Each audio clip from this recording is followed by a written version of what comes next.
Hi, I'm Garrett Town with AM Solar. This is my buddy's Kodiak Cub camper, and we made it AM Solar awesome.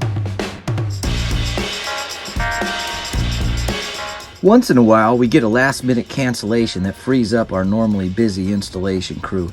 Instead of sending the installers home, we turn lemons into lemonade and work on marketing projects. For this project, I found some used equipment in our shop, and I called up a friend with a camp trailer. I presented him with an offer he couldn't refuse, and we got to work. I love this model of trailer. It has a lot of storage space, and we barely took up any of it with this system. So we have two 100 amp hour Battle Born batteries, a Victron SmartShunt, a Victron 100-20 solar charge controller, and a Victron Mulitplus 2000 inverter controlled by the VE-Bus Smart Dongle. So power comes into this system with two sources. One, the solar charger. We have panels on the roof, and the wires feed down into this solar charge controller that reformats the energy and feeds it onto the batteries. Or you can plug into shore power like a pedestal or plug into a generator. It comes in through here, goes to this main breaker, and then it goes to the inverter. And then the inverter can just pass it straight through to the AC loads, or it can take that energy and charge your two batteries at 80 amps. Or if you're not plugged in and you want to run AC loads, the batteries can send power to the inverter, and then that inverts it and sends it off to the loads. On the roof, we have a Zamp Solar 190 watt solar panel and a Noir 100 watt panel connected in parallel going to the Zamp combiner box where the wire harness gets fed down from the roof. If you want to disconnect the batteries from the inverter and basically shut it down, turn this to the off position. If you want to stop solar charging, you can pull the fuse here. If you want to disconnect shore power from your AC loads or your inverter, you can turn that breaker off. The solar charge controller is controlled and monitored with a Bluetooth app, Victron Connect. And with that app, you can also talk to the battery monitor to check on the status of the batteries. And you can control the inverter with this device, the Bluetooth Smart Dongle. So let's see if this system actually works. I'm gonna walk around, show you that it's not plugged into shore power. There's no generator running. Here's the plug, nothing there. Walking around. He used to have his batteries right there. We took them out, put them there. And we're inside. So let's take a look at the microwave. It's on. That works. I like that. Let's try the air conditioner.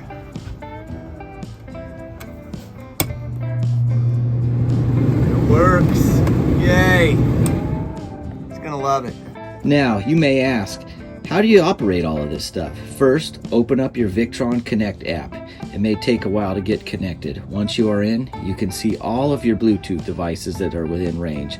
Since we're here at the shop, there are a lot of devices nearby, but we're just going to be dealing with these three at the top, the ones that are in the trailer. First, we'll check out the battery monitor by touching the SmartShunt icon. After you do this, the system may update firmware or ask you for a PIN code. If you have an older Victron device, the pin is 6 zeros. Newer devices have unique pins that come with the packaging. Now it's going to ask me if I want to change my pin. Since it isn't my system, I do not, so not now. Once we are in, we can see right away at the top of the display that the battery is fully charged at 100%. Next, we see the voltage at 13.48 volts. On the next line, you can see that there is a net current flow out of the batteries of about 1 amp.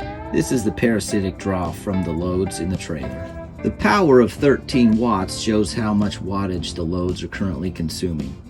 Consumed amp hours is how much power you are away from a full charge. This is a 200 amp hour battery bank showing 100%. So if we got that number to -2 amp hours, it would read 99%. Time remaining shows how long your battery bank can maintain the current loads at the current charging rate.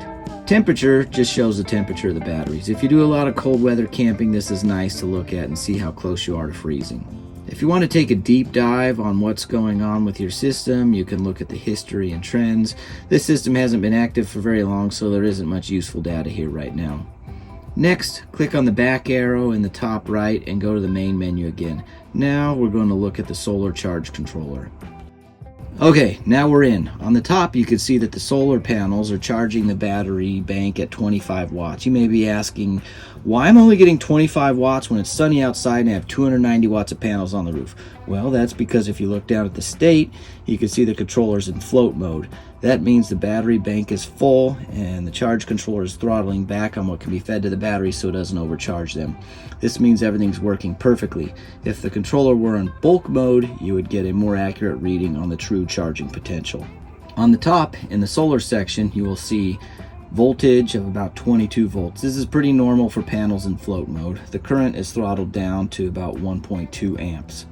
On the battery section, you can see that the voltage is 13.48 volts, and that is getting a little charge of 1.9 amps. You may say, wait, how am I charging the batteries with more current than I'm drawing from the solar panels? The reason is that current coming from the solar panels is at 21 volts, while current going to the batteries is around 13 volts. Power equals volts times amps, and the power is similar minus inefficiency. Now let's see what happens when I turn on the air conditioner and free up some room on the batteries. You'll notice the charging wattage and current jump way up. The voltage of the panels goes down because the current is being drawn from them at a higher rate. You'll also notice that the battery bank voltage is going down because they're supporting a heavy load. If I left this on a little longer, you would see the state go from float to bulk. Now let's go back and check out the inverter system. Connecting, fetching data. We're in. Let's set the input current limit by clicking on the figure with the gauge and an A. It's currently at 30 amps, but I want to dial that down to 15 amps because I'm pretty sure my friend charges this with an extension cord and I don't want to pop the breakers in his house. If he plugged into a pedestal at a campground, he could bump this back up to 30 amps. Now let's set the mode by clicking the switch icon to the right of the A icon. If you aren't getting AC power and you want it, turn it on. If you want to turn everything off and just save power, then turn it off. You don't really need to mess with the charger only or inverter only modes, but you can play with them if you want. It's not going to hurt anything. And that pretty much covers it. So if you have an RV and you want to be able to power your microwave and your air conditioner or any other loads when you're off grid, go to amsolar.com and fill out a quote request. We'll help you out.